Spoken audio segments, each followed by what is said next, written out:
నమస్తే, welcome to I news. నేను BRS MLC, KCR కూతుర్ని, కేటీఆర్ చెల్లెల్ని. అయినా సరే నాకు అవమానం జరిగితే సొంత పార్టీ నాయకులు స్పందించడం లేదు, సొంత నాన్న నోరు విప్పడం లేదు, తోడబుట్టిన అన్న ఉలుకు పలుకు లేదు.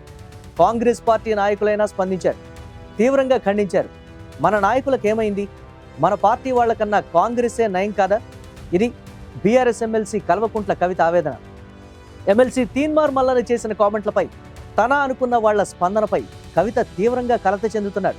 తనను కలవడానికి వచ్చిన జాగృతి నేతలు, ఇతర అనుచరులతో కవిత తన బాధను పంచుకుంటున్నట్లు తెలిసింది.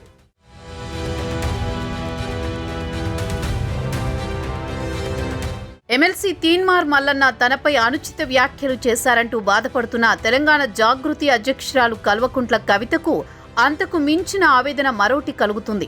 ఆ ఆవేదన తన సొంత పార్టీ, సొంత కుటుంబమే కారణం కావడం ఇక్కడ విశేషం.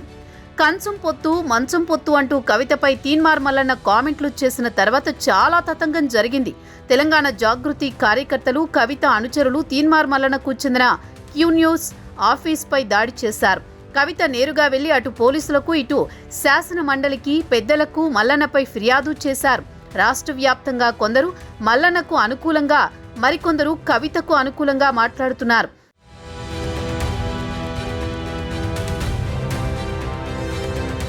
ఇంత జరిగినా బీఆర్ఎస్ నుంచి కానీ, కవిత కుటుంబ సభ్యుల నుంచి కానీ ఎలాంటి స్పందన రాలేదు. కవిత బీఆర్ఎస్ పార్టీ ఎమ్మెల్సీ, తమ పార్టీ ఎమ్మెల్సీపై మరో ఎమ్మెల్సీ కామెంట్లు చేయడం, ఘర్షణలు చెలరేగడం లాంటి పరిణామాలు జరుగుతున్నప్పటికీ బీఆర్ఎస్ పార్టీ నుంచి ఎలాంటి రియాక్షన్ లేదు.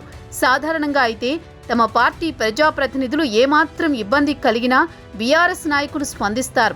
బీఆర్ఎస్ సోషల్ మీడియా రెచ్చిపోతుంది. కానీ కవిత విషయంలో బీఆర్ఎస్ శిబిరం మౌనాన్ని ఆశ్రయించింది. మహిళా నాయకురాలిపై ఎవరైనా మాట్లాడితే బీఆర్ఎస్కు చెందిన ఎమ్మెల్యేలు సబితా ఇంద్రారెడ్డి, సునీతా లక్ష్మారెడ్డితో పాటు మాజీ మంత్రి సత్యవతి రాథోడ్ లాంటి వాళ్లు వెంటనే స్పందిస్తారు. కానీ కవిత విషయంలో ఎలాంటి స్పందన లేదు. కవిత గురించి పార్టీ పరంగా ఎవరూ ఏమీ మాట్లాడవద్దు అని గతంలోనే పార్టీ అగ్రనాయకత్వం నుంచి ఆదేశాలు వచ్చాయి. దాని ఫలితంగానే కవిత వివాదంపై ఎవరూ స్పందించడం లేదు. కవిత విషయంలో స్పందించే స్వేచ్ఛ మాకు లేదు. పార్టీ పెద్దల నుంచి ఆదేశాలు వచ్చే వరకు మేము కవితకు అండగా మాట్లాడడం సాధ్యం కాదు అని ఓ మాజీ మంత్రి విలేకరులు స్పందన అడగ్గా చెప్పిన విషయం.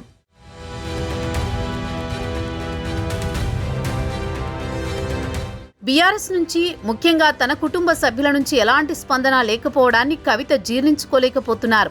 వివాదం నేపథ్యంలో తనను కలిసిన జాగృతి నేతలు, తన ముఖ్య అనుచరులతో కవిత తన బాధను వెళ్లగక్కినట్టు తెలిసింది. నేను బీఆర్ఎస్ పార్టీలో కీలక నాయకురాల్ని, ఎమ్మెల్సీని కూడా. ఒక మహిళా ఎమ్మెల్సీకి అవమానం జరిగితే పార్టీ స్పందించదా? ఇదెక్కడి పద్ధతి? ప్రత్యర్థి పార్టీ అయినా సరే కాంగ్రెస్ స్పందించింది. పీసీసీ చీఫ్ మహేష్ కుమార్ గౌడ్ తనకు మద్దతుగా నిలిచారు. సొంత పార్టీ నుంచి మాత్రం ఏమాత్రం స్పందన లేదు. ఇదెక్కడి రాజకీయం?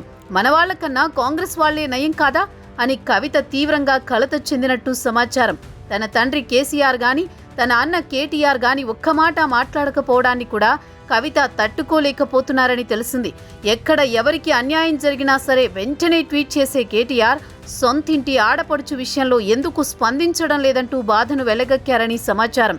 ఎవరు మద్దతుగా నిలిచినా నిలవకపోయినా సరే తన పోరాటం మాత్రం ఆగదని అనుచరులతో మరోసారి కవిత చెప్పారట. మద్దతుగా నిలిచిన వారికి, తన కోసం పోరాడిన వారికి కవిత ప్రత్యేక కృతజ్ఞతలు కూడా చెప్పారని సమాచారం.